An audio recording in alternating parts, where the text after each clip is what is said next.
ছোট্ট বন্ধুরা, আজকে তোমাদের জন্য একটি নতুন গল্প নিয়ে এসেছি। আমি জ্যাকলিন দিদি। গল্পটির নাম বাবিলের ভাষাভেদ ও নামকরণ। আজকে আমরা যে গল্পটি শুনবো সেটি তোমরা পাবে পবিত্র শাস্ত্রী পুরাতন নিয়মে আদি পুস্তক 11 অধ্যায় 1 থেকে 9 পদে। আসো আমরা গল্পটি শুনি। তোমাদের নিশ্চয়ই নোহের জলপ্লাবনের গল্পটি মনে আছে। তখন সকল লোকেরা একই জায়গায় বসবাস করত এবং একই ভাষায় কথা বলতো। ওই সময় কিছু লোক সিনিয়র দেশ নামক একটা স্থানে গেলেন এবং সেখানে তারা বসবাস শুরু করলেন। তখন তারা সেই জায়গায় একটি নগর তৈরি করার সিদ্ধান্ত নিল। তারা বলল, চলো আমরা এখানে বড় একটি বাড়ি নির্মাণ করি, বা বিল্ডিং তোমরা চেনো না? তখন তারা কি করলো জানো? মাটি দিয়ে ইট তৈরি করলো, কিন্তু তাদের কাছে কিন্তু তখন চুন ছিল না। তারা মেটে তেল দিয়ে সেই চুনের কাজ করলো। যেহেতু তখন সব মানুষ একসাথে বসবাস করত, তারা খুব বড় একটা বিল্ডিং তৈরি করতে শুরু করলো এবং সেটি ধীরে ধীরে তারা তৈরিও করে ফেললো। এবং উপর থেকে আমাদের ঈশ্বর সদাপ্রভু তিনি তা দেখলেন এবং তিনি তাদের সেই কাজ দেখবার জন্য কি করলেন জানো? পৃথিবীতে নেমে আসলেন। কারণ তখন মানুষরা সেই বিল্ডিং তৈরি করতে করতে নিজেরা খুব গর্ববোধ করতে শুরু করলো। তারা নিজেদেরকে ঈশ্বরের মতো ভাবতে শুরু করলো এবং তারা বলতে লাগলো যে এই দালান বা বিল্ডিং তৈরি করে তারা স্বর্গে পৌঁছে যাবে, ঈশ্বরের সমান হয়ে যাবে। তাই ঈশ্বর সদাপ্রভু নিজে নেমে এসে তা পর্যবেক্ষণ করলেন। ঈশ্বর দেখলেন এবং তিনি একটি সিদ্ধান্ত নিলেন। তখন মানুষ একটি ভাষায় কথা বলতো এবং সেই ভাষাটি ছিল হিব্রু। তখন ঈশ্বর মানুষের মাঝে বিভিন্ন ভাষা দিয়ে দিল। তখন মানুষ একজন আরেকজনের কথা বুঝতে পারল না। তারা যে কাজ করছিল সেই কাজ আর এগোতে পারল না, অর্থাৎ সেই সুউচ্চ দালানটি আর তৈরি করা সম্ভব হলো না। তারা পরস্পর বিভিন্ন ভাষায় কথা বলার কারণে কি বলছে তারা বুঝতে পারত না। তাই তারা সেই সুউচ্চ দালানটির কাজও আর করতে পারলো না বা এগিয়ে নিতে পারলো না। আচ্ছা বন্ধুরা, যখন তোমরা ইউটিউবে কোনো কার্টুন দেখো, মনে করো একটি জাপানিজ কার্টুন তুমি দেখছো, তুমি কি বুঝতে পারো তারা কি বলছে সেই কার্টুনে? আমরা বুঝতে পারি না, ঠিক না? তেমনি করে তখনকার মানুষও কিন্তু বুঝতে পারছিল না একে অপরের কথা। তারা যখন একে অপরের কথা বুঝতে পারছিল না, তখন তারা কি করলো জানো? তখন তারা ওই একটি নগর থেকে এই পৃথিবীর বিভিন্ন জায়গায় ছড়িয়ে পড়ল। নিজ নিজ ভাষা যারা বুঝতে পারত এমন মানুষেরাই এক একটি জায়গায় থাকতে শুরু করলো, বসবাস করলো। এতে করে পৃথিবীর বিভিন্ন স্থানে, বিভিন্ন দেশের, বিভিন্ন জাতির, বিভিন্ন ভাষাবাদী মানুষের বসবাস শুরু হলো। বাবিল শব্দের অর্থ হলো ভাষাভেদ। আচ্ছা বন্ধুরা, আজকের গল্প থেকে তোমরা কি শিখতে পারলে? প্রথম যে বিষয়টি আমরা শিখেছি সেটি হলো আমাদের কখনো গর্ববোধ বা অহংকার করা উচিত না, যা আমরা এই গল্পে দেখেছি, ঠিক না? তখনকার লোকেরা অনেক গর্ববোধ করেছিল তাদের সেই সুউচ্চ দালান নির্মাণের জন্য। আর ঠিক সেই কারণেই ঈশ্বর নিজে এই পৃথিবীতে নেমে এসেছিলেন, কারণ তিনি গর্ব বা অহংকার পছন্দ করেন না। দ্বিতীয় বিষয়টি হলো ঈশ্বর মানুষকে অনেক ভালোবাসলেন, তাই তিনি চাইলেন না সেই জলপ্লাবনের মতো কোনো ঘটনা দিয়ে পৃথিবীকে ধ্বংস করে ফেলতে। তিনি তখনই মানুষের মাঝে বিভিন্ন ভাষা দিলেন। এর মধ্য দিয়ে মানুষ দ্বিধাগ্রস্ত হলো। এর ফলে মানুষ বিভিন্ন স্থানে ছড়িয়ে পড়ল। আচ্ছা বন্ধুরা, তোমরা কি গর্ববোধ বিষয়টি বুঝতে পেরেছ? আমরা কখন গর্ব করি বা অহংকার করি? যখন আমি কোনো একটি বিষয়ে খুব ভালো পারি, তখন আমরা সেই বিষয়ে গর্ববোধ করি। যেমন আমি খুব ভালো আঁকতে পারি বা গাইতে পারি, নাচতে পারি, কথা বলতে পারি, আবৃত্তি করতে পারি, এই বিষয়গুলো আমাদেরকে গর্বিত করে। কিন্তু আমাদের মহান ঈশ্বর সদাপ্রভু চান না যে আমরা কোনো বিষয়ে গর্ববোধ করি, কারণ সমস্ত কিছুই আমরা ঈশ্বরের কাছ থেকে পাই। আরেকটি বিষয় হলো বন্ধুরা, যে আমরা এখন থেকে আর কোনো বিষয়ে গর্ব করব না বা অহংকার করব না, কিন্তু আমরা যেই ভাষাভাষীরই হই না কেন, আমাদের সেই ভাষাতেই আমাদের ঈশ্বর সদাপ্রভুকে গৌরব দেব। আচ্ছা বন্ধুরা, তাহলে আজকে এখানেই আমি বিদায় নিচ্ছি। তোমরা ভালো থেকো, সুস্থ থেকো এবং তোমাদের সমস্ত কাজ ঈশ্বরের গৌরবের জন্য করো। হ্যালো ছোট্ট বন্ধুরা, কেমন আছো তোমরা? আশা করি ভালো আছো। আমরাও তোমাদের সাথে থাকতে পেরে খুব ভালো আছি এবং আমরা তোমাদের সাথে আছি, আমি তোমাদের স্বর্ণা দিদি, এবং আমাদের সাথে আছে আমাদের ড্যানি দাদা।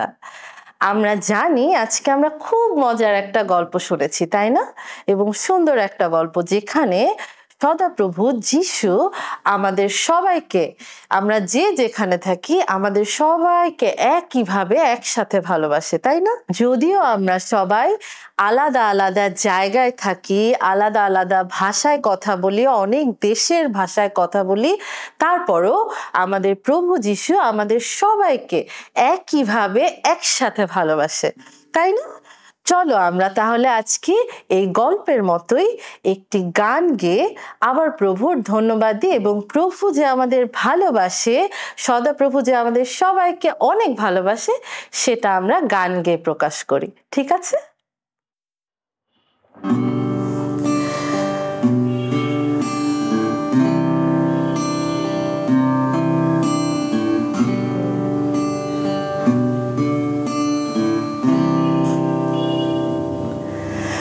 আমরা এক প্রভুর প্রেমের বন্ধনে,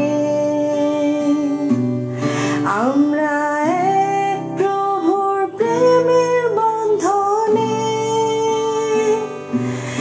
এসো প্রভুর আত্মাতে, আত্মায় মিলে একসাথে, আমরা এক প্রভুর প্রেমের বন্ধনে। তাহলে ছোট্ট বন্ধুরা, চলো আমরা গানটা একবার শুনে নি, গানের কথাগুলো শুনে নি, যাতে আমরা মনে রাখতে পারি এবং বারবার গাইতে পারি। ঠিক আছে? আমরা এক প্রভুর প্রেমের বন্ধনে। আবারও বলছি, আমরা এক প্রভুর প্রেমের বন্ধনে, এসো প্রভুর আত্মাতে, আত্মায় মিলি একসাথে, আমরা এক প্রভুর প্রেমের বন্ধনে। ঠিক আছে? তাহলে আমরা গাই একসাথে।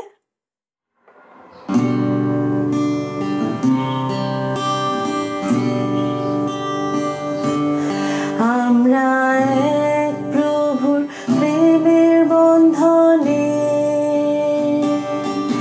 আমরা এক প্রভুর প্রেমের বন্ধনে, এসো প্রভুর আত্মাতে, আত্মায় মিলে একসাথে, আমরা এক প্রভুর প্রেমের বন্ধনে, আমরা এক প্রভুর প্রেমের বন্ধনে, আমরা এক প্রভুর প্রেমের বন্ধনে, এসো প্রভুর আত্মাতে, আত্মায় মিলে একসাথে, আমরা এক প্রভুর প্রেমের বন্ধনে,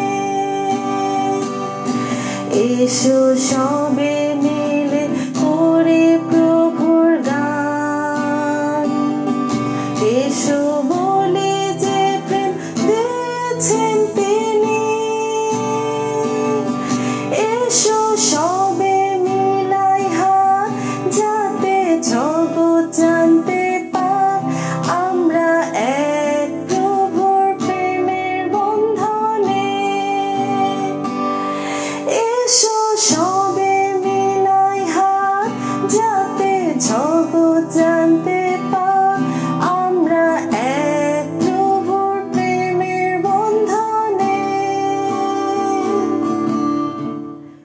কেমন লাগলো ছোট্ট বন্ধুরা? আশা করি খুব ভালো লেগেছে। আমাদেরও তোমাদের সাথে গানটি গাইতে খুব ভালো লাগলো।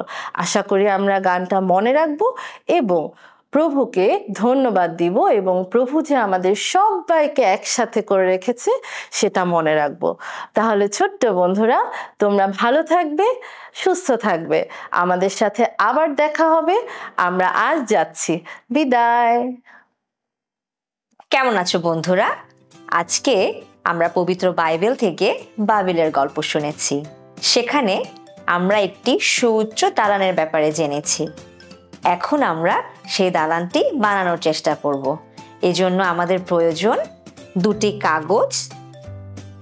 এখানে আমি 2 রঙের দুটি কাগজ নিয়েছি। তোমরা যদি চাও তোমরা তোমাদের বাসার যে কোনো কাগজ রং করে ব্যবহার করতে পারো। এবার তাহলে শুরু করা যাক। তাহলে চলো আজকে আমরা আমাদের ক্রাফটিংটা শুরু করি। আমি প্রথমে এই কমলা কাগজটা নিচ্ছি। এখানে আমি যে ইটের দেয়াল হয় সেরকম একটা ডিজাইন করে নেব, ঠিক আছে?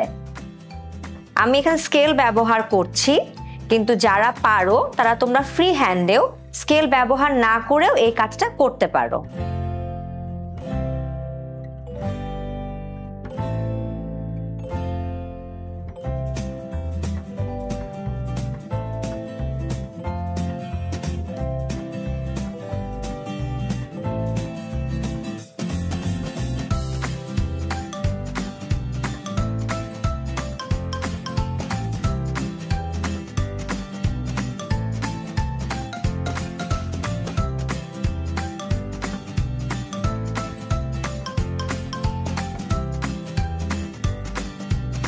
এবার আমরা সবাই তো ঝালমুড়ি খেয়েছি।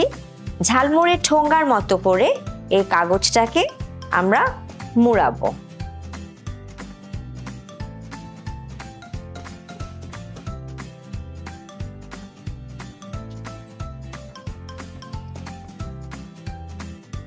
এবার একটা কেচি নিয়ে আমরা নিচের অংশটা সমান করে কাটবো। তৈরি হয়ে গেল আমাদের বাবিলের সুউচ্চ দালান। কিন্তু এই দালানে উঠতে তো সিঁড়ি লাগবে, তাই আমরা এখন সিঁড়ি বানাবো। এবার আমরা আমাদের সবুজ কাগজটা নিব এবং এখানে জিলাপির মতো একটা ডিজাইন করব।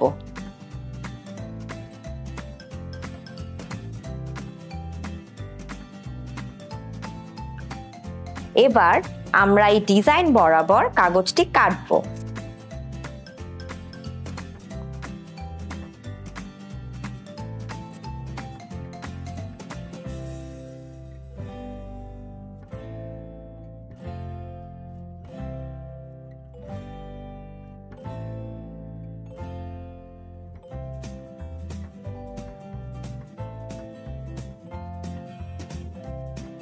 এবার আমরা যে সুউচ্চ দালানটি তৈরি করেছিলাম সেটাকে নিব এবং এই সিঁড়িটাকে উপরে বসিয়ে দিব।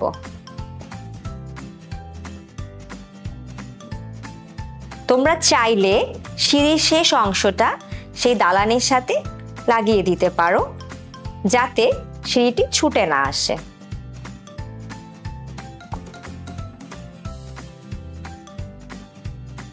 এই তো তৈরি হয়ে গেল আমাদের বাবিলের সুউচ্চ দালান। আমি আশা করি তোমরা ঘরে সবাই এটি চেষ্টা করবে এবং আমার চেয়েও ভালোভাবে তৈরি করতে পারবে।